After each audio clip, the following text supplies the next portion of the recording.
Brothers, when we talk about sexual discipline in Islam, it is important to understand that the standards set by Islamic teachings are very strict and leave little room for ambiguity. In fact, if you were to ask me for my honest opinion and I were to answer from a completely neutral and unbiased standpoint, I would say that one of the greatest virtues found within Islam is its strong emphasis on sexual discipline. This discipline is not just a rule, but a guiding principle that shapes the behavior and character of individuals, helping to maintain moral integrity and respect within society.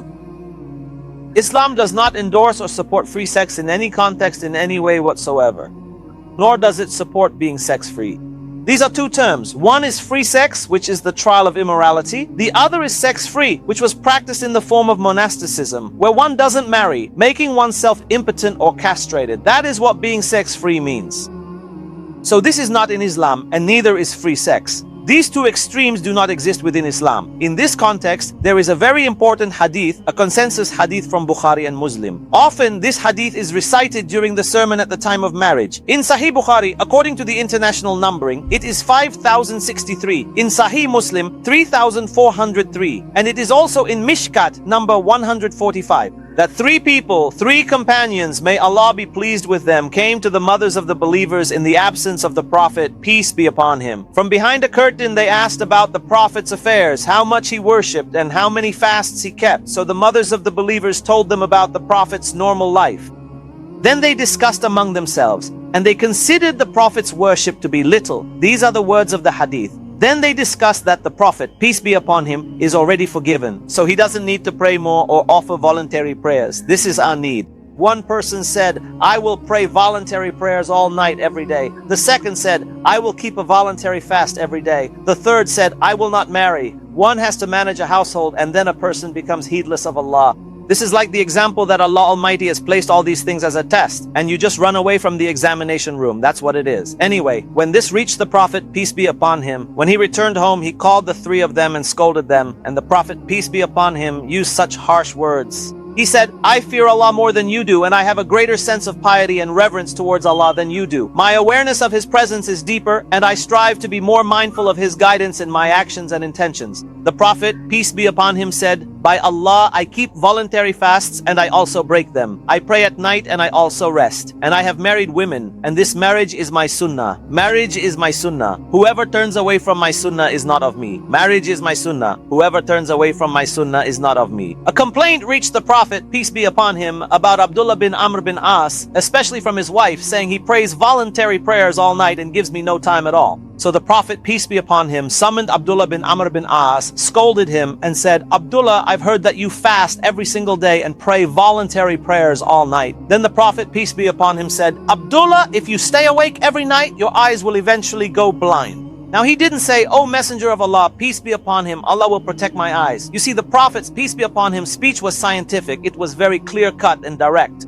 And then the Prophet, peace be upon him, said, your eyes have a right over you, your body has a right over you, your family has a right over you, and your wife also has a right over you. The Prophet, peace be upon him, condemned this. Praise be to Allah. And brothers, in this context, there is a very astonishing hadith. Whenever I read it, I am truly amazed. It's in Sahih Muslim, number 2329, and in Mishkat, number 1898. I'm giving the Mishkat numbers as well. Mishkat is the encyclopedia of hadith. On our website, ahlesunnatpak.com, you can download its 3 volumes, and it's as if all the books of hadith are contained within those 3 volumes. I've also recorded a separate lecture on its introduction, issue number 111b, a complete introduction to Mishkat al-Masabih. I haven't given a complete introduction to Bukhari or Muslim, but I did for this book, because it covers 13 mainstream books of al-Sunnah, including Bukhari and Muslim. So, Muslim 2329, Mishkat 1898. That the Prophet, peace be upon him, said that every glorification is charity. Saying Subhanallah once is charity. Saying Allahu Akbar once is also charity. Saying Alhamdulillah is charity. Saying La ilaha illallah is charity. Even having marital relations with your wife is charity. Just imagine saying Subhanallah is charity and relations with your wife is also charity. So the companions asked, Oh Messenger of Allah, peace be upon him, if we satisfy our desire with our wives, will we get a reward for that?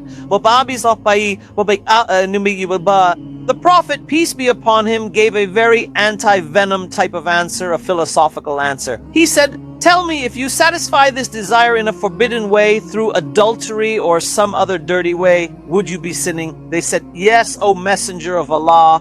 Then he said, then when you have a lawful relationship with your wives, you will also get a reward. When you address desire or sex in a wrong way, it's a sin. So if you do it in a good way, you will get a reward from Allah for having relations with your wife. So Islam is not like the so-called Christianity established today in its tempered form. There is no monasticism in Islam. There is no papacy in Islam. Islam is a completely natural religion. It's based on nature. Praise be to Allah.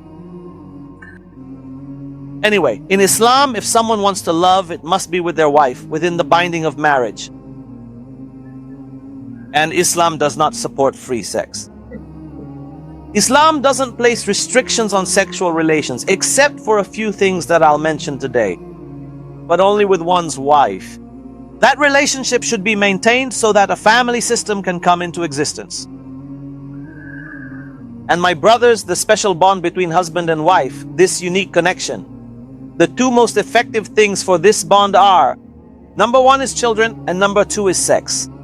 Sexual relations. These are the two things that strengthen the bond between husband and wife. If there is free sex, this bond will never be strong. If there is no care regarding children, this bond will not be strong. To strengthen the relationship between husband and wife, sexual discipline is very important. And in Islam, a wife is such a great blessing. Today's European and American societies have made her a commodity, a means of play and a means of display in advertisements. Islam does not make a woman a commodity, it gives her respect. In Sahih Bukhari, the hadith is about women, not about men, that paradise lies under the feet of the mother. This is the status for women. And in this regard, there is a very important hadith in Sahih Muslim number 3649 and also in Mishkat number 3083-3083 that the Prophet, peace be upon him, said that all the things Allah has given you in this world as His blessings are provisions and items for use. And the best provision, the best item for use in this world is a righteous wife. Because this world is a field for the hereafter. What you sow here, you will reap there. A righteous wife is the best means for success in the hereafter.